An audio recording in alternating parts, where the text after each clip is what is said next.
महाशिवरात्रि की 4 कथाएं पूरी रात आपको जगाए रखने के लिए। कहानी 1, कैसे बने कुबेर शिव के महानतम भक्त। सद्गुरु कुबेर यक्षों के राजा थे। यक्ष बीच का जीवन होते हैं, वे ना यहाँ के जीवन में होते हैं और ना ही वो पूरी तरह से जीवन के बाद वाली स्थिति में होते हैं। कहानी कुछ इस तरह है कि रावण ने कुबेर को लंका से निकल दिया और कुबेर को मुख्य भूमि की ओर पलायन करना पड़ा। अपना राज्य और प्रजा को खोने की निराशा में उसने शिव की पूजा करना शुरू की और एक शिव भक्त बन गया। शिव जी ने दया भाव दिखाते हुए उसे एक अन्य राज्य और संसार का सारा धन दे दिया। इस तरह कुबेर संसार का सबसे अमीर व्यक्ति बन गया।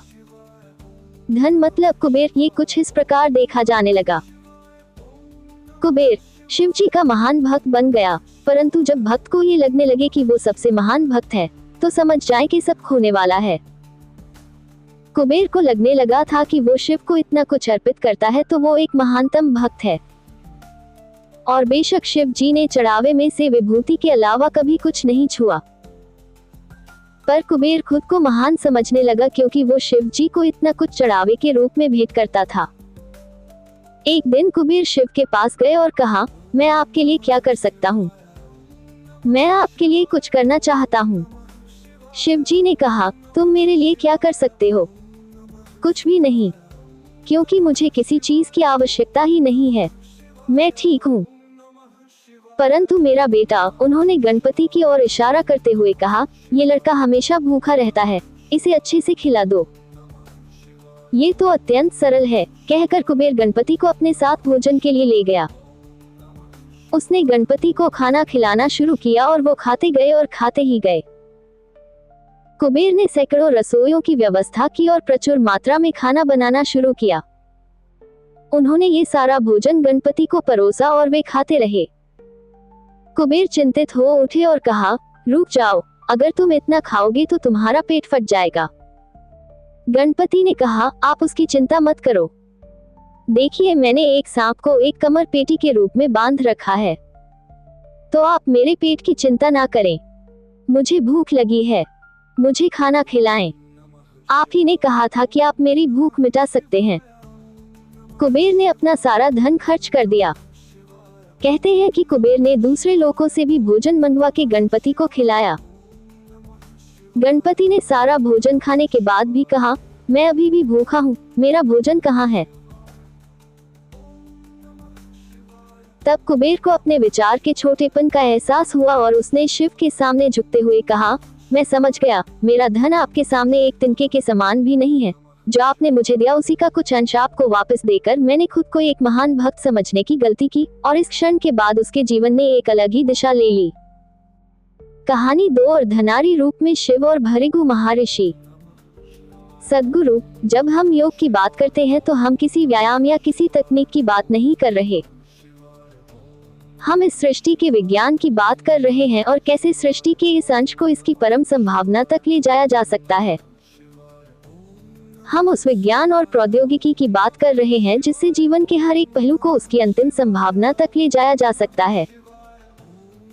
जब शिव योग का संचारण और सृष्टि की संरचना की व्याख्या सप्तऋषियों से कर रहे थे, तब एक सुंदर घटना घटित हुई।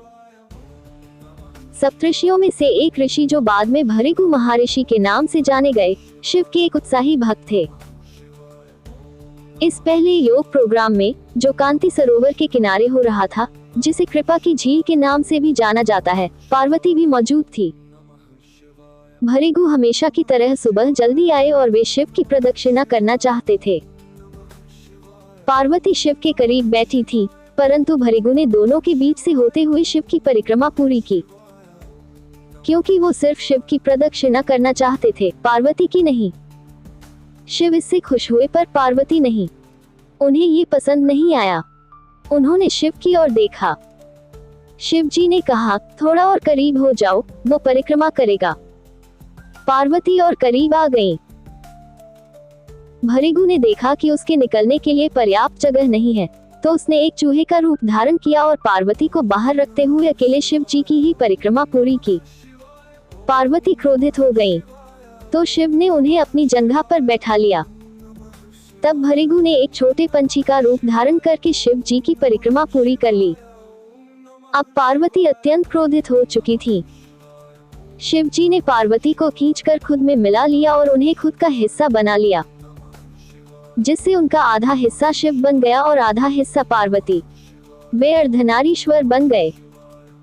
भृगु ने ये देखा और खुद को एक मधुमक्खी के रूप में बना लिया और उनकी दाहिनी टांग का चक्कर लगा दिया।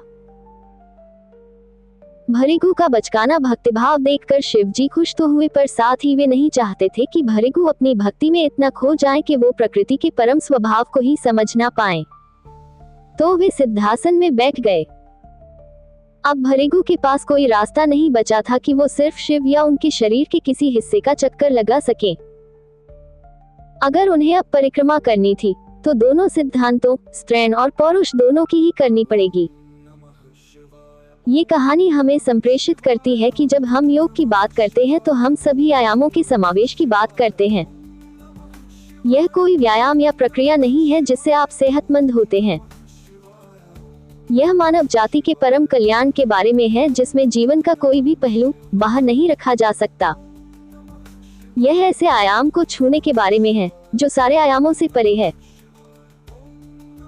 यह एक ऐसे तंत्र के बारे में है जिससे आप अपने पहले से मौजूद तंत्र जैसे शरीर, मन, भावनाएं और ऊर्जा को परमात्मा तक जाने वाली सीढ़ी के रूप में इस्तेमाल कर सकें। यह एक ऐसी पद्धति है जिससे आप अपनी परम प्रकृति के लिए स्वयं को पहले कदम के रूप तैयार कर सकते हैं। कहानी 3 मल्लाह, एक शिव भक्त और एक चोर। सद्गुरु, मैं आपको एक ऐसे योगी के बारे में बता रहा हूँ जो उस जगह के काफी करीब रहे जहाँ मेरा जन्म हुआ था। मैंने उनके बारे में सुना था और उस घटना के बारे में भी जो वहां हुई थी, पर युवावस्था में मैंने इस ओर ज्यादा ध्यान नहीं दिया। उसने मुझे काफी प्रेरित किया, पर मैंने उस समय इसे अधिक महत्व नहीं दिया। वर्तमान में नंजनगुड के नाम से प्रसिद्ध शहर की सीमा पर मैसूर से करीब 16 किलोमीटर दूर एक योगी रहते थे। उनका नाम था मल्ला। वे किसी परंपरा से संबंध नहीं रखते थे और न ही उन्हें कोई पूजा पाठ की औपचारिक विधि ज्ञात थी, परंतु बचपन से ही जब भी वे अपनी आंखें बंद करते तो उन्हें शिव की तस्वीर दिखाई देती। शायद योगी शब्द उनके लिए काफी नहीं है। उनके जैसे लाखों हैं। वे शिव के कैदी हैं। उनके पास कोई विकल्प भी नहीं है। शायद मैं भी उन्हीं के जाल में फंसा हुआ हूँ। हम उनकी तलाश नहीं करते। अभिमान के कारण शायद किसी की भी तलाश नहीं करते, पर उनके जाल में फंस अवश्य जाते हैं। शिव एक शिकारी थे। वे सिर्फ जानवरों को ही अपने जाल में नहीं फंसाते थे, अपितु इंसानों को भी अपने जाल में फंसा लेते थे। यह उन्हीं में से एक और था। मल्ला शिव के सिवा और कुछ नहीं जानता था। उसने कोई विशेष कौशल भी अर्जित नहीं किया था और वह जंगली इंसान बन गया था। ये तो उसे कभी विचार ही नहीं आया कि किसी को भी रोककर उससे अपनी जरूरत के लिए कुछ भी छीन लेना गलत भी हो सकता है। तो वो ऐसा ही करता था और एक डाकू के रूप में प्रसिद्ध हो गया था। वह जंगल के उस रास्ते का नियमित डाकू बन गया जिसे लोग सामान्य तौर पर इस्तेमाल करते थे। वह रास्ता जहां वो राहदारी वसूलता था, उस जगह का नाम पड़ा कल्याणमुलाई, जिसका मतलब है चोर का कोना। शुरू में लोगों ने उसे धिक्कारा, पर साल के अंत में लोगों से इकट्ठा किए एक एक पैसे को वो महाशिवरात्रि मनाने में खर्च कर देता था। वह एक बड़ा भोज आयोजित करता। कुछ सालों बाद लोगों ने उसे एक महान योगी के रूप में पहचाना और स्वेच्छा से योगदान करने लगे। और जो ऐसा ना करते, उन्हें योगदान देने के लिए प्रोत्साहित करने का भी उसे कोई पछतावा नहीं था।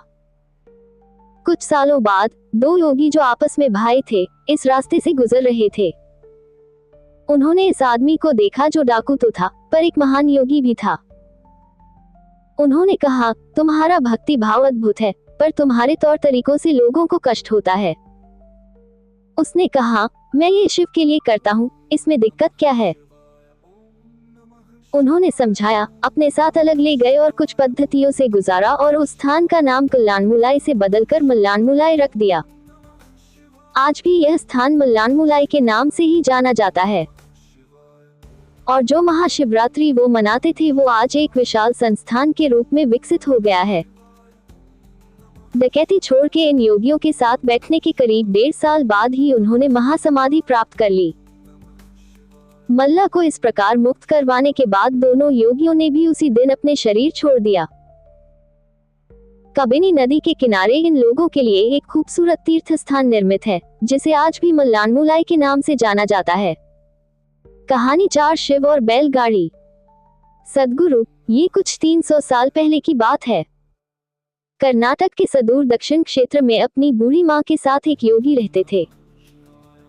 उनकी माँ काशी जाना चाहती थी ताकि वह विश्वनाथ जाकर शिव की गोद में प्राण त्याग सके। इसके अलावा उसने अपने जीवन में अपने बेटे से कभी कुछ नहीं मांगा था। उसने कहा, मुझे काशी ले चलो, मैं बूढ़ी हो रही हूँ, मैं वहीं जाके मरना चाहती हूँ। योगी ने अपनी बूढ़ी माँ के साथ दक्षिण कर्नाटक के जंगलों से होते हुए काशी के लिए एक लंबी यात्रा शुरू की। वृद्ध होने के कारण उनकी माँ का स्वास्थ्य बिगड़ गया, तो उन्होंने माँ को कंधे पर उठा लिया और जाहिर तौर पर कुछ समय पश्चात वह कमजोर महसूस करने लगा। उसके पास शिव से याचना करने के बजाय और कोई चारा नहीं बचा। उन्होंने याचना की, हे शिव, मुझे मेरे इस प्रयास में विफल मत होने देना। बस यही एक चीज है जो मेरी माँ ने मुझसे मांगा है, कृपया मुझे इसे पूरा करने दें। मैं इन्हें काशी ले जाना चाहता हूँ। हम वहाँ सिर्फ आप ही के लिए आ रहे हैं, कृपया मुझे ताक दें।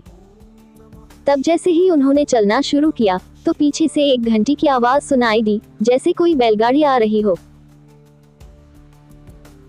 उन्हें धुंध से उबरती हुई एक बैलगाड़ी दिखाई दी, जिसे एक बैल खींच रहा था, जो थोड़ा अजीब था क्योंकि एक बैल वाली बैलगाड़ी छोटे रास्तों के लिए होती है। जब सफर लंबा और जंगली इलाके से होते हुए हो तो हमेशा 2 बैल ही गाड़ी को खींचते हैं, पर जब आप थके हो तो ऐसी बारीकियों को किसे परवाह। गाड़ी नजदीक आई, पर वे चालक को नहीं देख पाए क्योंकि चालक लबादे में था और बाहर धुंध भी थी। मेरी माँ बीमार है, क्या हम आपकी खाली गाड़ी में यात्रा कर सकते हैं? उन्होंने कहा।